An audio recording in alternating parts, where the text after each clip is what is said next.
Hi, this is Tony Ruggiero. Thanks for listening to The Tour Coach. These are the players, coaches, experts, stories, and insights from my work on the PGA Tour at my retreats or my downtown teaching center in Mobile, Alabama.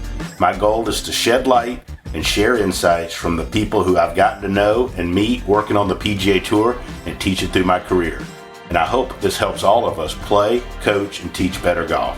If you like what you hear, please give us a good review and take a look at our new Dew Sweepers YouTube channel or the Dew Sweeper on Instagram, where I've taken some time to share videos of help from my teachings, travels, and journeys.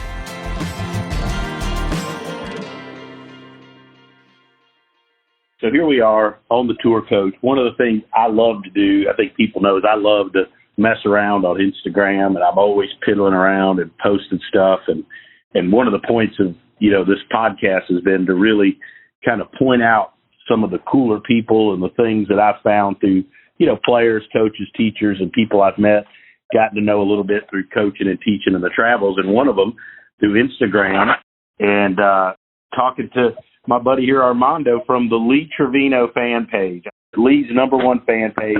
Rick Lamb, who we tried to get on this and we couldn't make the connection work, is the one that shared it with me first. Armando, how the heck you doing, buddy? I'm doing tremendous. Thank you. Thanks for having me on. I got to tell you, so I think you're one of the best golf sites on Instagram. The stuff you post, I want to talk a little bit about. So you're not a golf teacher, correct? No. I'm a weekend warrior. I think it's fascinating, the stuff, and we've messaged a little bit back and forth. I really do. I think the stuff you put out there is some of the best out there, and it blows my mind, the stuff that you put out there for not being a teacher. Talk a little bit about your fascination with Trevino and the stuff you put out, and kind of like, how the heck did you come to be doing this? I think it came about just through sheer frustration. I think that I'm one of the generation now that's a little bit older and grew up with the internet. And then, I think it's just a product of the exposure of all kinds of information out there. And me and what I actually do, I'm actually an architect by trade. So I figured if I could reverse engineer a window detail or something like that, or a floor plan, I could figure out, maybe I could hit this little pill down the fairway a little bit more often. What do you shoot when you play? It varies, working stiff. So during the pandemic, I got the +4, but these days it's probably about a 3. I've seen your action. It's pretty good. I've seen it. Yeah, a lot of hard work on those days I can sneak out to play 9. So, but I don't know. My goal was really just to, I got really kind of frustrated trying different methods here and there, and I just figured, let me go straight to one of the top 3 out there. See what he's got. I always loved his humor. My uncle introduced me to the game when I was about 10 years old or so. And, now that I got a little bit of chump change to go play more, I figured, well, let's see what I can do and see if golf could help me in business, because I got started a little late. One of the things I've enjoyed about your site, though, and one of the reasons I picking your brain is I think that you're, I think you're one of a lot of people out there that are getting your information, intelligent guys, business people, pretty good players, but you've tried to go figure it out and fix it yourself and kind of really figure out and kind of reverse engineer what's going on. And you've used lots of videos and a lot of the content and the information that's out there to do that. And I think that's a big part of the population now. Yeah, I think so. I think Mr. Trevino had an interview recently, and he said that, golf has gone that way. And, a lot of us out there were just kind of, you'd grab a video here and there through YouTube or whatever, or Instagram, and you find one video that works with your grip, another one that works with your takeaway, and you kind of Frankenstein it a little bit. And yeah, to me, I think that, I've seen other people kind of give Hogan his due. Mm-hmm. And I thought, maybe, during the pandemic, I was like, I'm working from home a lot.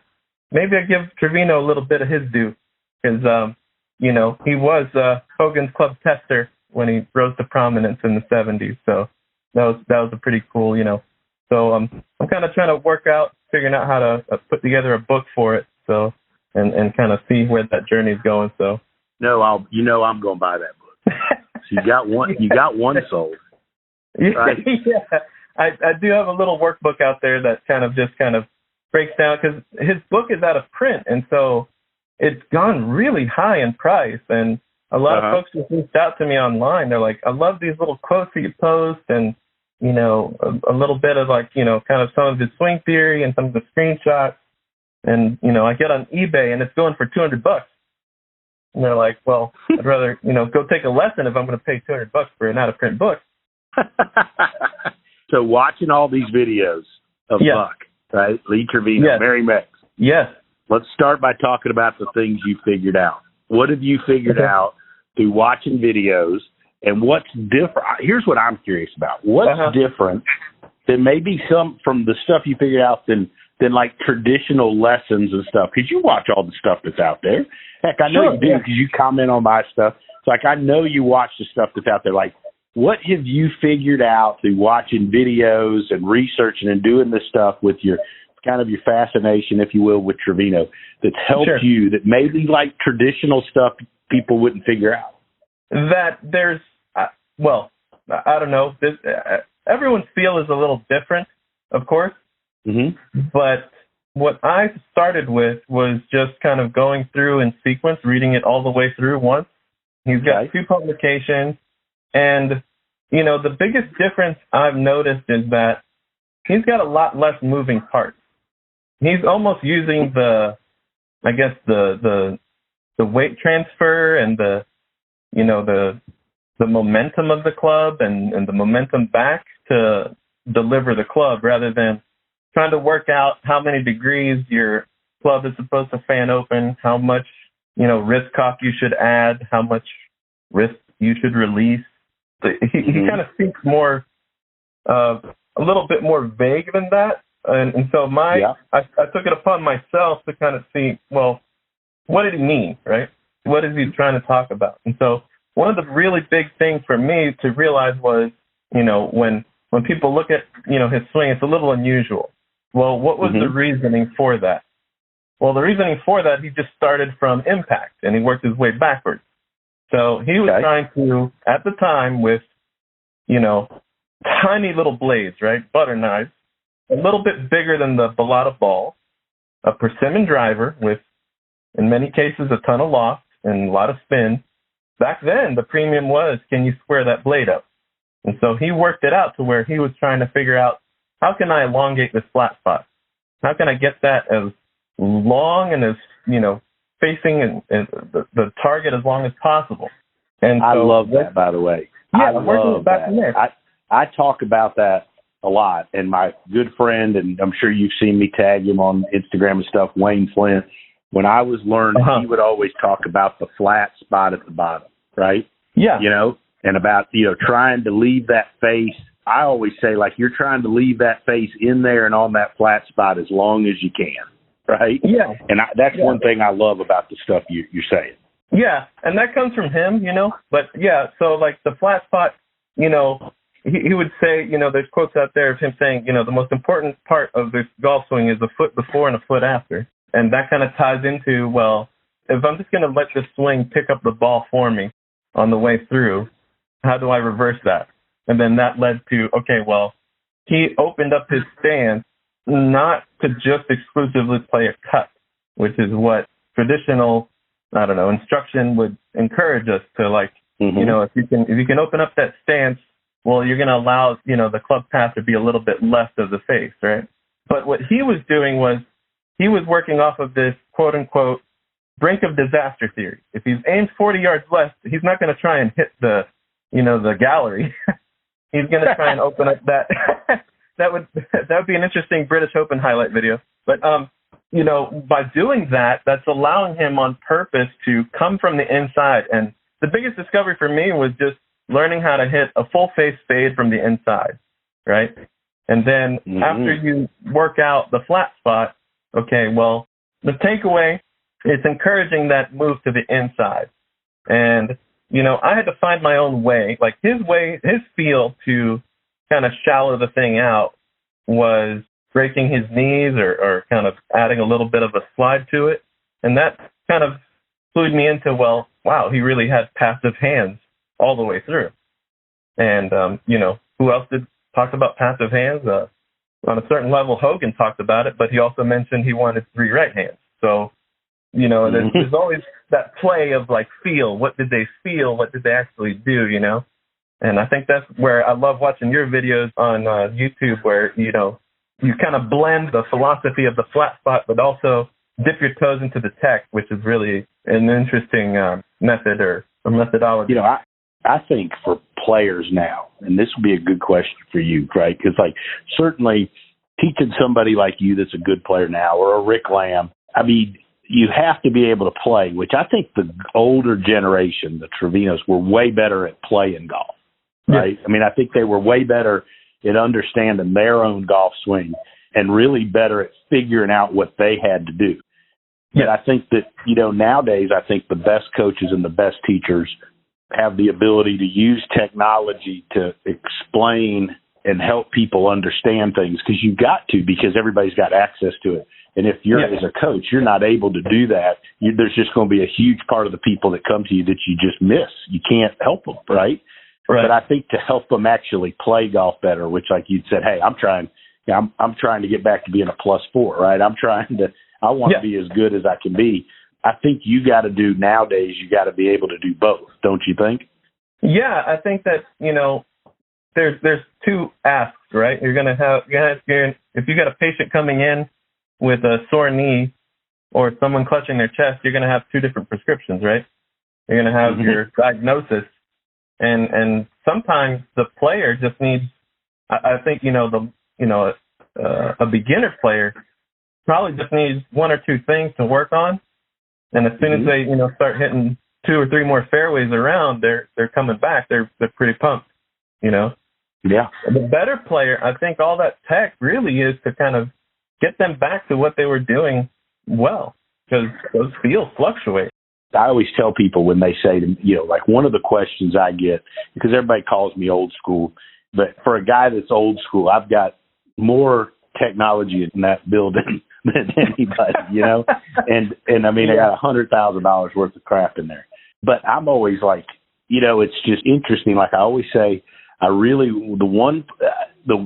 it really occurred to me the need for it was, I always go back to my example was when I taught Smiley Kaufman and out of college, turning pro, and he had this run where he played phenomenal golf, made to the final group in Augusta, and we all know since then he's had his struggles, but he's a great guy.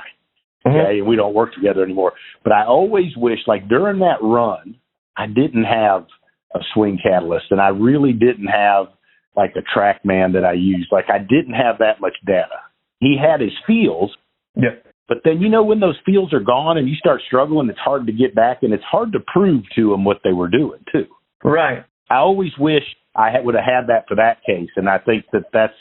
I'm sure there's been other cases, and I mean, where there's been players lose it, and you wonder, like, if you wonder with older players, like you wonder, like, I always wonder, like, I think guys like Trevino and Nicklaus would have been just as good or great with the technology today, because I think it would have just helped them understand their own selves better, Yeah, I think that they would adapt. I mean, that mindset that they had, that they would figure things out.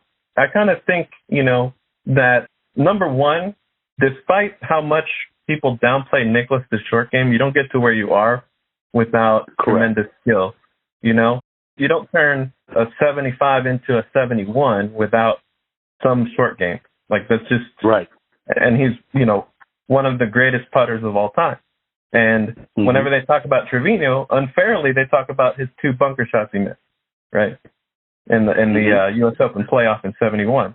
Right. But, you have to have that. And I think one of the interesting things in my research was how good of a chipper Trevino was, right? So how good, they were from 100 yards in. They're capitalizing on those things. And I think in a case like, like a younger player that, is looking for those feels or those lulls, I mean, statistically I think it was the guy who posts all those stats on Twitter. I think it's Lou Stagner or somebody like that. Yeah. He broke it down to, like, these players are making most of their cash in 5 events a year. That's 5 good weeks out of 50. They play 30-some events a year. 5 weeks they're making most of their cash. Well, what are they doing those other 25 weeks? They better have a good chipping and putting game. And I think that in terms of feel, the reason I stuck with this experiment is that I used to kind of be like most, casual fans. Whoever won that week, I'm going to watch the Golf Channel and the magazine and who came out this week, and I'm going to put my arm in that position. And, I just had to pick someone who had a similar body type to my own. That was really what it boiled down to. I'm on the shorter side, stockier limbs, and, how could I, borrow a little bit of that? And I think those feels that come and go, short game could probably help push you onto that next when it turns around and everything feels easy again. Armando, let me ask you another question from your research and the deep dive you've done into Trevino.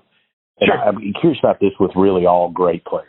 I mean, I've always got the sense that they had a few different feels that maybe all trying to accomplish the same thing that they could kind of rotate through when something went off. Have you found that? Like, some of the great players I've been around, like they, because sometimes the same feel doesn't work week in, week out, right? Or, you feel different, things are going different. Have you found that to be the case? Absolutely. So there's a chapter where he talks about, well, how far left do you go, right? How far open do you do? He describes it in as little as 5 degrees open to 40 degrees open, regardless of the club. And, and that feel, one day maybe your legs are a little more active. One day maybe they're a little, sluggish. He would talk about that. And he would say, I knew that I had to play with a slight pull or hook when my legs got tired. Because he had like one of the most dynamic lower body actions, right? What did he say about his lower body? What did he say about his lower body action? What did he try to do? Well, he emphasized a lot on lateral moves, lateral action. So to say, like he would post up on one side or be 50-50 or 70-30, or I haven't seen it. I think that he, like all good players, has to load to that trail side some. I think he has to kind of create that room. Because if you're not loading on the back side, how can you clear to the front, right? If you're already on the front, you're going to throw the club out. But he also talked about like wedge play, right? A lot of it was, okay, so from the outside, everyone assumes like, well, he just plays cuts all the time. He actually preferred to draw his short iron. Mm-hmm. He played with an open face once he got, 8-9 wedge in his hand, and he played with that. And there's a cool video from last year's father-son where he was talking to Tiger Woods on the driving range over here. He's just having a fun little chat with Tiger, and after all his one-liners, he was talking to Charlie about it, and then Tiger turns to Charlie and he says, "He's why we draw our wedges." So there's like a through line there, right? He's always been consistent about his advice. He also gave, and some of his tips are a little different. That they kind of go back to the disaster theory, right? When he's going to draw one, he weakens his grip a lot, so that if he flips it a little too much, it won't overcook. It just like he just has like this kind of this kind of like this different out of the box kind of thinking, I would think a lot of that has to come from that disaster theory, right? Has to come from the fact that he was always playing for money to scrape by, right? Don't you? Yeah. It's got to be from part of that. Whereas, like, understanding that always being in the hole is better than the disaster. It's really interesting. And one other point before I kind of lose my thought here. One of the things was part of that reverse engineering and kind of figuring out, well, how can I get a little better was the acoustics. Everyone talked about his acoustics and how other players would stop by and listen. And you'd have Snead walk by. And he was at that intersection where, Snead and Hogan were at the tail end and people like Johnny Miller were getting into the game, right? And they were known, Miller was known as one of the best middle iron players, right? So what would make someone, a young hotshot like that come by and listen to, the mid-career Trevino? Yeah. Who, all these major champions, why would they stop by? And a lot of it came from that flat left wrist. And one of the things I found was that, having that bow it didn't necessarily come from the strong left hand, which was really interesting in the research. So that's one of those things that, like, the deeper I dive into it, the easier it is to kind of repeat the action. And once I have some idea of what that feel is, to repeat what I have to do to, take out the left side or add a little left shape to it, then I can go back to different things. So I don't know if I answered your question. There are multiple Trevino, fields. Well, yeah, and I love that, because I think I haven't been around every one of them, but I've been around a decent number of great players. And just when you observe, like, I've always found that they've got a couple different fields that they prefer to go to, right? Yeah. And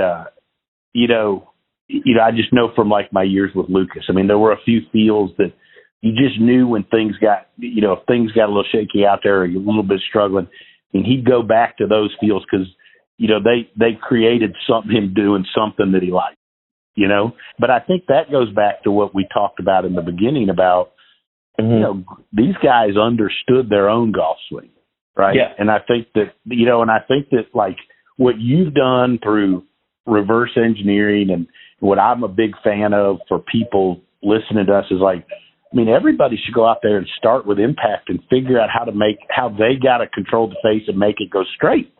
Yeah. Or control it. Yeah. I mean, I grew up I'm 38 now, and I grew up at the height of the Tiger era, and everyone was assuming a lot of that action, and, how could we not? We didn't have the tech at the time. It was kind of odd to see someone with some kind of radar on the range. Right now, everybody's got one. Right. I mean, out here in Florida, in Orlando, when it's raining, I'm at the PGA store on the quad, man, working on my wedges. So there's a lot being said at that era where, you had to load up the wrist, or you didn't have to load the wrist, and now you have to throw the club and watch how he posts up really hard. And that's fine if you have a basic understanding and you know what to do. But a lot of these, I think, analysts, they're doing the best they can with a producer in their ear saying, hey, you got 15 seconds, talk about this thing right now. And so I went down that rabbit hole a little bit. Some of the criticism people give the announcers, I think is unjust, because I don't think, and I get you can criticize anybody for anything nowadays, but yeah, sure. Yeah. Until you've sat there with a headphone on and you got to make a thought and you're trying to explain to a mass of people and you got 10 seconds before they're going to go to another player, I don't know that it'd be hard to judge, right? Yeah. Which leads me to kind of finding those clips where Trevino's announcing. Mm-hmm. He had the announcer spot before Johnny Miller, which I didn't know. So it was he was I think he had started a year before he won the '84 PGA, which is insane to me. Like, I can't imagine an announcer going out and winning a major unless it was like, Phil or somebody. But it's just, from the announcing that I saw, he was very fair, and he always kind of understood, at that level that, I don't think that unless you're like a player that, has lived that life, I don't think you could really like fairly, pounce on a decision that a player makes under the gun. I've always thought, I was a big Trevino fan. My two favorite players were Lee Trevino and Ben Crenshaw is my all-time favorite. I played some college golf and lived in Texas, okay? Man. You going to start a Ben Crenshaw fan page for me? Yeah. I got a couple of 8802s in the garage resting up right now. So. But I've thought that Trevino would be more popular nowadays, where things like don't have to be buttoned up as much, and with social media you can kind of say a little more what you want. People are a little more out there with fun. Like, I think maybe, you know what I'm saying? Like, because like you said, he was outside the box for his time, right? I mean, for sure. Outside the box all times. I mean, most golfers, I mean, myself included, I mean, like, the only time I'm, like, really chatty is when I'm nervous. And so that's why I think the one thing that I gravitated toward him was, like, what was his thing to keep him even-keeled, He would just kind of let that personality shine through and kind of deflect a little bit. I think that's still very rare. I mean, most of these guys, they'll say a few odd jokes to their caddy and move on, but I can't imagine, that being the norm ever. And I think that's why people loved him, because he was him. And, I've always tried, and I get criticized sometimes, for stuff I say or whatever, but I try to be me, right, on these podcasts and when I teach. I think people like that though, Yeah, I think people gravitate towards him, and I think that's why he's always been so popular with the masses. And I think that, but I've just found your journey where you try to improve your game, and to become a +4 is more than becoming a good player, but through trying to figure out, what he did. And I also find the whole body type thing fascinating, because, obviously the guys like Mike Adams out there have done a lot of research and study, on how the golf swing changes based on the body type. Yep. And I think you kind of have found bits and pieces of that through your reverse engineering, and you've done it in an uncomplicated kind of way that makes sense to you that you could go do, Yep. I mean, you wouldn't pick DJ to go try to swing right? I mean, No, I'm the furthest from a 6'4" Fijian, but we're trying. No, you're trying. It's been great. Yeah, it's been really fun. Have you had pretty good feedback on the page? Have you had anybody reach out to you or contact you kind of surprised by? Yeah, it's been interesting. I kind of struck up an acquaintance with one of his actual friends, George Lopez, from the sitcom.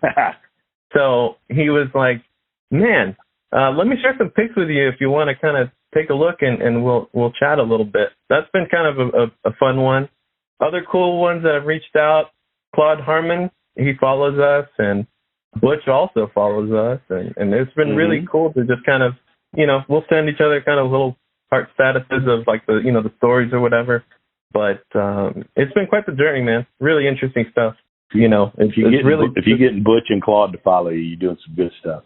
I hope so. So, next step is to try and figure out how I get George's ear to get me to go play a 9-hole with Lee himself. So that'd be great. Well, if anybody's listening out there, I've been trying to. You and I've messaged about this. I am dying.